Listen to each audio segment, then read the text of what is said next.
প্রিয় বন্ধুগণ, আত্মিক বাক্য চ্যানেলের পক্ষ থেকে আরেকটি বার আপনাদের প্রত্যেককেই স্বাগতম জানাই।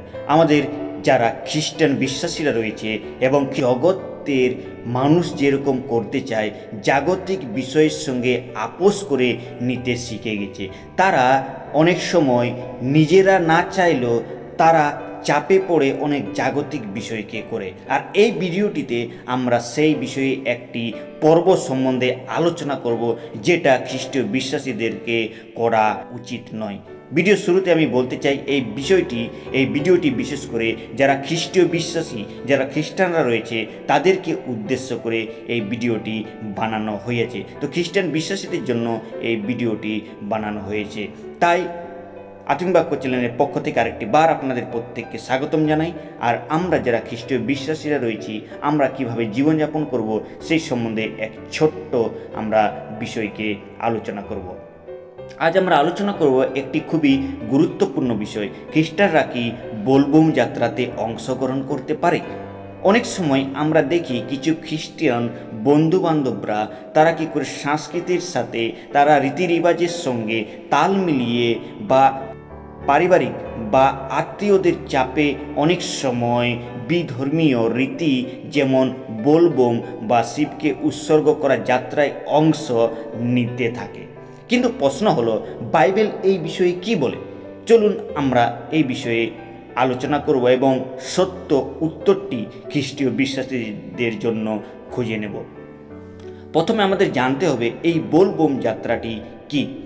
বোলবম যাত্রা হিন্দু ধর্মের একটি ধর্মীয় আচার, বা ভক্তরা তারা কি করে গঙ্গা বা বিভিন্ন কোনো পাহাড়ি এলাকাতে গিয়ে তারা অন্যান্য নদীতে গিয়ে যে জল থাকে, আর এই জলকে তারা নিজের কাঁধে করে নিয়ে আর তারা খালি পায়ে হেঁটে তারা কোনো এক স্থানে বা মন্দিরে নিয়ে আসে। আর এই পর্বটি বিশেষ করে শ্রাবণ মাসের সময়ে হয়। আর এই শ্রাবণ মাস তারা পুরো মাস ধরে তারা এই বিষয়টির জন্য তারা নিজেদেরকে পৃথক রাখে এবং তারা অনেক কিছু খাবার দাবারও তারা নিষেধাজ্ঞা রাখে। আর তারপর তারা একদিন উদ্দেশ্য করে এই দিনে তারা যাত্রাকে শুরু করে, আর তারপর তারা সেখানে এসে সেই শিবলিঙ্গে এসে পড়ে তারা জলকে ঢালে। আর এটি সম্পূর্ণভাবে এক শিব উপাসনা বা অন্য দেবতার প্রতি উৎসর্গকৃত একটি পর্ব।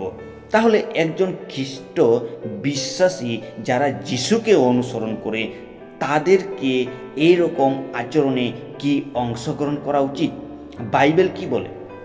বাইবেল আমাদেরকে স্পষ্ট শেখায় যে আমরা দুই নৌকায় পা দিয়ে আমরা কখনো থাকতে পারি না, আমরা দুই স্বামীর কখনো সেবা করতে পারি না। কেউ যদি দুই প্রভুর দাস হতে পারে, তাহলে তুমি ঈশ্বরের ধনের দাস একসাথে হতে পারে না। বিশেষ করে মতি 6:28 পদে আমাদেরকে সেটি ক্লিয়ার করছেন। আমরা আমাদের ঈশ্বরের প্রতি, ঈশ্বর যেন চায় আমরা তার প্রতি শতভাগ বিশ্বস্ত থাকি। যদি আমরা এমন কোনো আচার ব্যবহার করি যেগুলো অন্য দেবতার উপাসনার অংশ হতে পারে, তাহলে ঈশ্বরকে আমরা কখনো খুশি করতে পারি না এবং ঈশ্বরের শাস্তি আমাদের জীবনে আসতে পারে।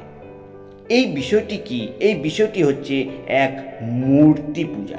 এই বিষয়টি যারা করে তারা মূর্তিকে উদ্দেশ্য করে বলে, কিন্তু বাইবেল আমাদের ক্লিয়ার করে যে তোমরা মূর্তি পূজা হইতে পালায়ন করো, সেই কোনো উৎসর্গ বস্তুর কাছে তোমরা যেও না এবং সেখানে ঈশ্বর দত্ত কার্যে তোমরা ভাগ নিও না।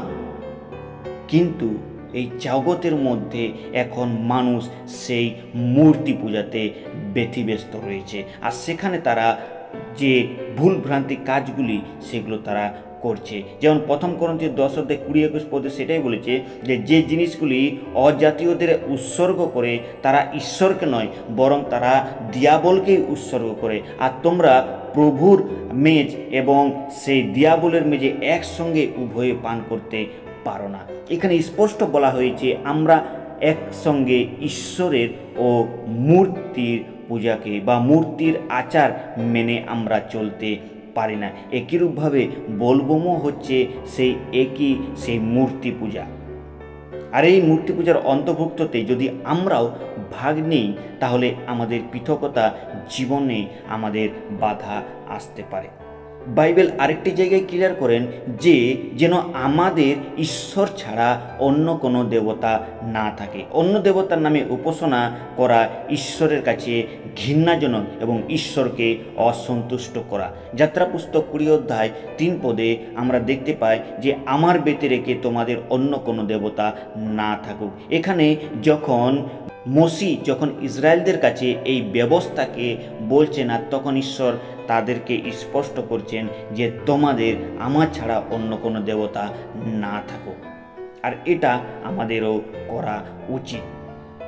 আরেকটি বিষয় যেটা আমাদেরকে জেনে নিতে হবে যে অন্ধকার আর জ্যোতির মধ্যে কোনো মিল নেই।